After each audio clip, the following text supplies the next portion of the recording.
Ain't I a woman? That's what Sojourner Truth famously asked at the 1851 Women's Convention in Akron, Ohio.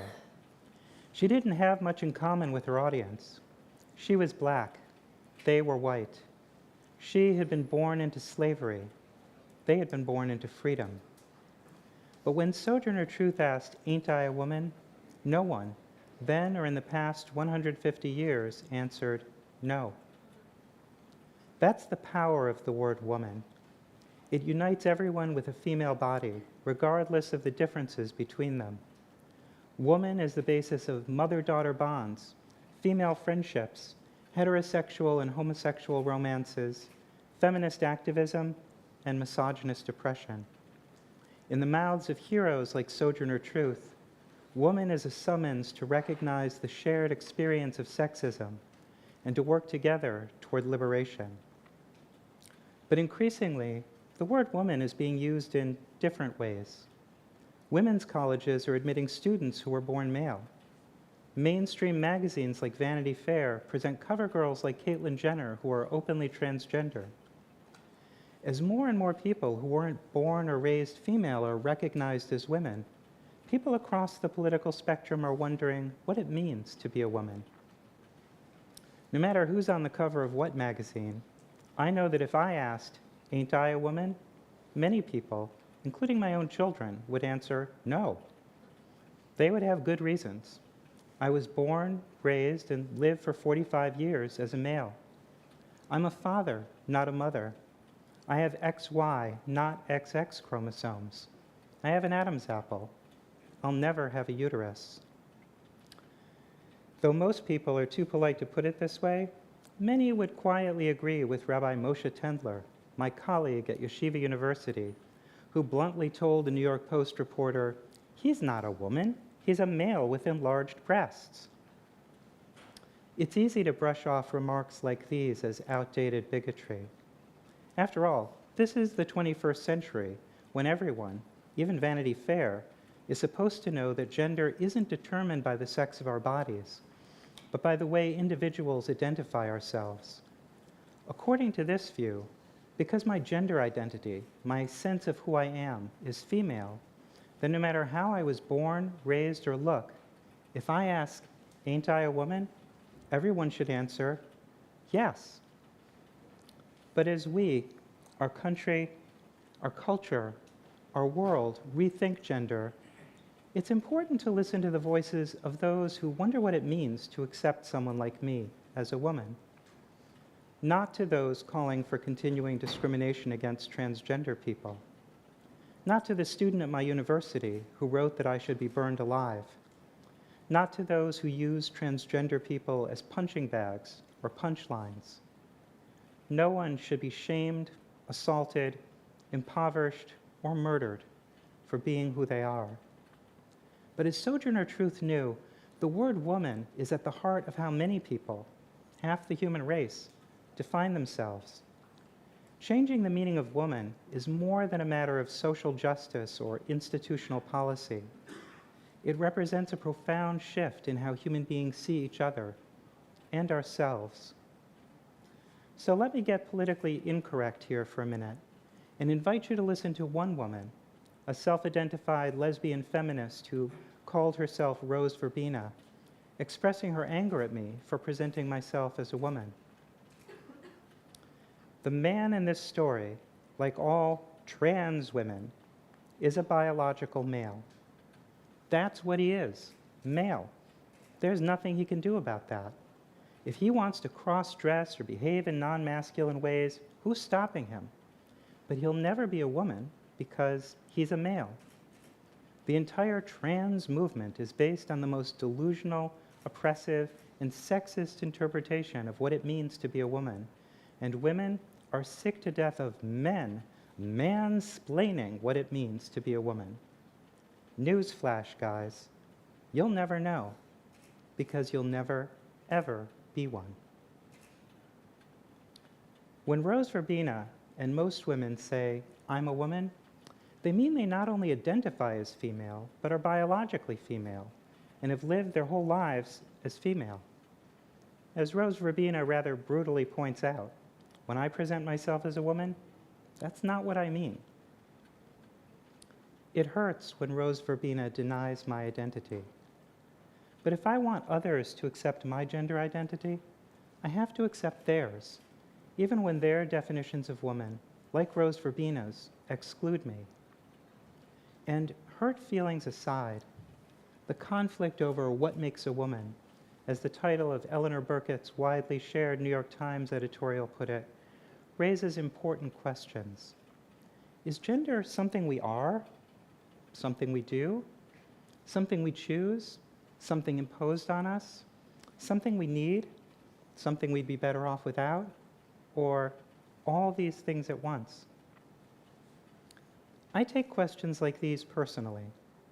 What I am, who I am, depends on how we answer them. To my wife, I'm a woman. To my children, I'm a failed man. I wouldn't be admitted to the Michigan Women's Music Festival, but if I were the right age, I could be a Girl Scout.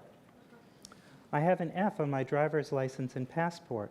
I'm my mother's only son, and when I'm at LGBT events, I am something else entirely, transgender or transsexual or a trans woman. Lucky me. I live on the cutting, no, the bleeding edge of one of the most amazing paradigm shifts in the history of our species, the conscious, collective transformation of gender.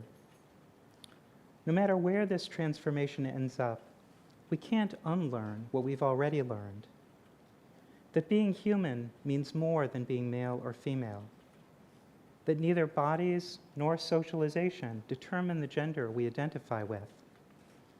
That whether or not we're transgender, none of us are bound by what we've been taught our genders are or mean.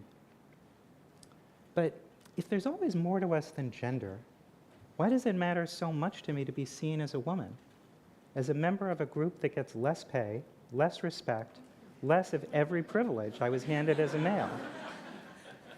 Yeah, that's a great gig.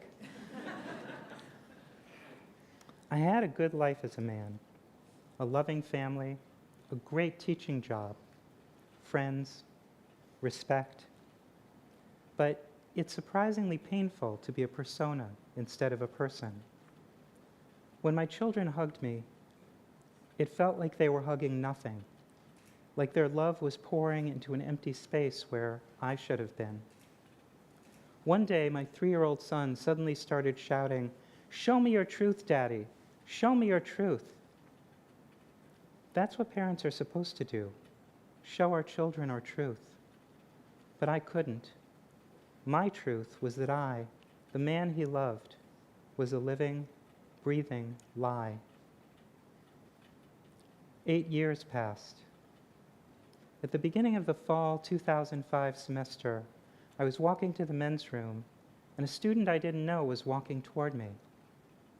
I bet she isn't thinking about gender, I realized. I bet no one on this floor, in this building, on this entire block of New York City, is thinking about gender but me. I was thinking about gender all the time. What was male, female, masculine, feminine, performance, essence. It was exhausting. It was boring. It was eating my consciousness alive. When I got back to my office, I did something trans people had been doing for years. I Googled the word transsexual.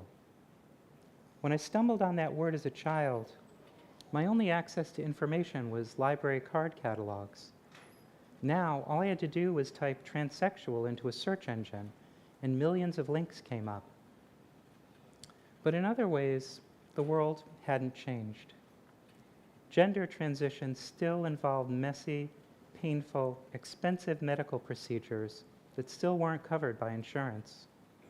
Transgender people were still being expelled from communities, families, homes, and jobs. Forget the trans celebrities.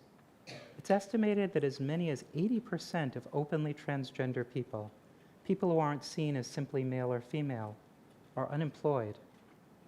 40% of us, including me, try to kill ourselves. Every week in this country, 1 or 2 of us are murdered, mostly trans women of color. we still risk our lives to show the world our truth. I'm one of the lucky ones. I lost my home, my marriage, my right to live with my children, and my best friend. But I didn't kill myself, and I haven't been killed, and I was only banned from my university for 1 year. I'm married again to a woman who loves me for who I am. I'm finally showing the world my truth, but am I a woman? Historian Susan Stryker points out that when Sojourner Truth asked, "Ain't I a woman?" it wasn't a rhetorical question. She was inviting her white audience to expand their definitions of woman to include someone they had been taught to believe was physically, mentally, even spiritually different from themselves. As Truth made clear, when the word woman includes people like her, it doesn't stand for weakness or vulnerability, as opponents of women's rights insisted. It stands for the strength, courage, determination, and toughness shown by her and millions of other African American women. When I present myself as a woman, I'm not redefining or mansplaining what makes a woman.